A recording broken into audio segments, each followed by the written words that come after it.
Hello, I am Silas. If this letter has found you tonight, perhaps you have been waiting longer than you planned. Maybe you have watched engagement announcements scroll past on your screen while your own heart stays quiet. The world tells you that marriage is the finish line, the dress, the ring, the validation. But tonight I want to shift something in you. What if God is not withholding marriage from you? What if He is preparing you for something the world does not even have language for? Not just a wedding, a kingdom marriage. There is a difference. A wedding is a day. A kingdom marriage is a mission. One is about feelings. The other is about assignment. The world celebrates the ceremony. God is building the covenant. And if you feel like you've been in a season of stripping, of pruning, of things falling away that you thought you needed, do not misread it as punishment. It might be preparation. The first sign God is preparing you for a kingdom marriage is this. He is isolating you from patterns that do not serve His design. You have noticed it. Friends who used to fill your calendar now feel distant. Relationships that once felt comfortable now feel hollow.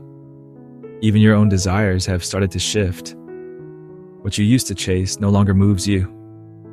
This is not loneliness. This is separation.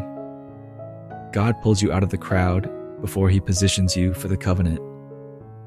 He did it with Moses. 40 years in the wilderness before the burning bush. He did it with David. Anointed as a boy, but hidden in fields with sheep for years. He did it with Ruth, a foreigner in a strange land, gleaning leftover grain in silence, faithful when no one was watching. And then Boaz saw her, not because she was loud, not because she performed, but because her character had been refined in the waiting. If God has removed distractions from your life, if He has closed doors to relationships that felt good but were not God, if He has placed you in a season where it is just you and Him, do not panic. He is not punishing you. He is purifying your vision. Because a kingdom marriage requires a woman who knows her God before she knows her husband. A woman who has learned to hear His voice in the silence so she does not lose herself in the noise of a man's attention. The second sign is this. God is breaking your need for external validation. You used to measure your worth by whether or not someone was pursuing you. If the messages came, if the man noticed, if you were chosen. But lately something has shifted. You have stopped performing for applause. You have stopped shrinking yourself to fit into someone else's idea of desirable. You are learning that your value is not up for vote. This is not bitterness. This is breakthrough. The woman God prepares for a kingdom marriage does not need a man to confirm her worth. She already knows it. And that knowing changes everything. Most relationships fail because two incomplete people try to complete each other. They bring their wounds to the altar and call it love. But God does not build kingdom marriages on neediness. He builds them on wholeness. Two people who know who they are in Him, coming together not to fill a void, but to fulfill a vision. And that requires you to do the inner work now. To let God heal the parts of you that were broken by past rejection. To let Him rewrite the lies you believed about yourself. To let Him restore your confidence not in what a man thinks of you, but in what your Father says about you. The third sign is this. God is teaching you how to steward something bigger than romance. You thought this season was just about waiting for a husband. But God has been using it to train you in faithfulness, in discipline, in vision. He has been giving you assignments, a career, a ministry, a calling, and you have been faithful with it. You have not abandoned your purpose while waiting for partnership. You have not put your life on pause hoping a man would press play. You have kept going, kept building, kept serving, and that matters. Because a kingdom marriage is not two people escaping into each other. It is two people advancing the kingdom together. God does not give you a husband to rescue you from your calling. He gives you a husband to amplify it. That is the difference.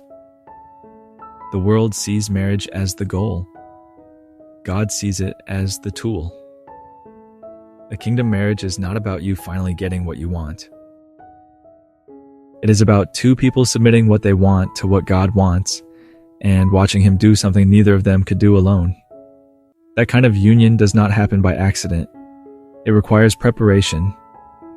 And if you are in a season where God is stretching you, challenging you, refining you, do not resent it. He is not keeping you from love. He is preparing you for a love that can carry the weight of His glory. Here is what you need to know about godly men. A man who is ready for a kingdom marriage is not looking for a woman to complete him. He is looking for a woman who is already walking in her purpose. He is not threatened by your strength. He is drawn to it. He does not need you to be small so he can feel big. He wants you sharp, whole, and submitted to God, because he knows that a woman who follows God will be easier to lead than a woman who follows her feelings. And you will not attract that kind of man by pretending to be less than you are. You will attract him by becoming exactly who God called you to be. Stop shrinking. Stop silencing your vision because you are afraid it will intimidate someone. The right man will not be intimidated. He will be inspired. And if a man cannot handle the fullness of who you are becoming, he is not your assignment. Let him go. God is not trying to fit you into someone else's small story. He is writing you into a legacy. So if you are in the wait, if the season feels long, if you are wondering when your time will come, let me remind you of this. You are not forgotten. You are not overlooked. You are not too much or not enough. You are being prepared. And when the time comes, when God brings the man He has been preparing in His own wilderness, you will not have to force it. You will not have to convince Him. You will not have to perform or pretend. He will see you, and He will know. Because God does not play games with His daughters. He writes stories that make hell nervous and heaven celebrate. You are not waiting for a wedding. You are being prepared for a kingdom assignment. And the man God sends will not be a distraction from it. He will be a partner in it. Sincerely, Silas.